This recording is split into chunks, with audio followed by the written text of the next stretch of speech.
Spirituality का meaning क्या है? स्पिरिचुअलिटी का मीनिंग भगवान की पूजा करना नहीं है। स्पिरिचुअलिटी का मीनिंग भोजन करना नहीं है। स्पिरिचुअलिटी का मीनिंग आध्यात्मिक किताब पढ़ना नहीं है। मैं रियल मीनिंग बता रही हूँ स्पिरिचुअलिटी का।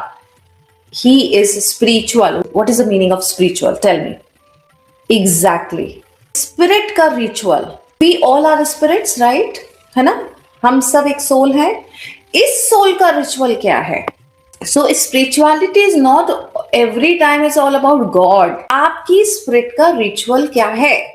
आपकी स्पिरिट बुराई कर रही है किसी की, वो आपका स्पिरिचुअलिटी है, वो आपका रिचुअल है। तो बुराई करना भी रिचुअल में आता है, स्पिरिचुअल में आता है। खून करना भी स्पिरिचुअल में आता है। खाना बनाना भी स्पिरिचुअल में आता है। खाना खिलाना भी स्पिरिचुअल में आता है। सोना भी स्पिरिचुअल में आता है। आलस भी स्पिरिचुअल में आता है। सो आपकी स्पिरिट, हम इतनी सारी स्पिरिट्स हैं इस पृथ्वी पे, और हर किसी के स्पिरिट का एक अपना एक रिचुअल होता है जो वो फॉलो करता है। मैं देर से उठूंगा, मैं देर से उठूंगी, ये मेरी लाइफस्टाइल का एक रिचुअल है जो मैं फॉलो करती हूँ। I am also spiritual.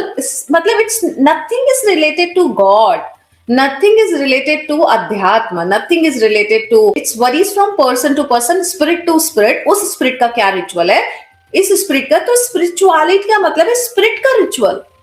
जो रोज रिचुअल हम फॉलो करते हैं वो सोच बनती है, और हम भाई एग्जैक्टली है ना। अगर आप अवेयर है अपनी चीजों को लेके, फॉर एग्जाम्पल, अब अगर मैं अवेयरनेस, जागरूकता जिसको बोलते हैं, that is spirituality. When you know कि I am a spirit and these are my ritual, और मेरे रिचुअल्स के बारे में मैं पूरी तरह से जागरूक हूं, पूरी तरह से अवेयर हूं, मैं करती क्या हूं, that is spirituality. That is spirituality की होता क्या है, when I am so aware about rituals of my spirit, तब मुझे लगता है यार ये तो गलत है, ये तो गलत है, ये तो गलत है। और जब अवेयरनेस के साथ में अपने रिचुअल्स देखती हूँ मेरी स्पिरिट के, है ना, तो धीरे धीरे मुझे समझ में आता है। और देखो फिर आप चक्के जीवन में वो स्पिरिचुअलिटी, देन यू बिकम, मतलब स्पिरिचुअलिटी आ जाती है। लाइक 2021 से ले लो, हम लॉ ऑफ अट्रैक्शन सिखाते थे, करेक्ट? तो बट मैं अवेयर कि मैं कर क्या रही हूँ। So I am not one of the coach जो लॉ ऑफ अट्रैक्शन 21 में सिखा रहा था, 2025 में मैनिफेस्टेशन की बातें कर रहा है। No, I was so aware.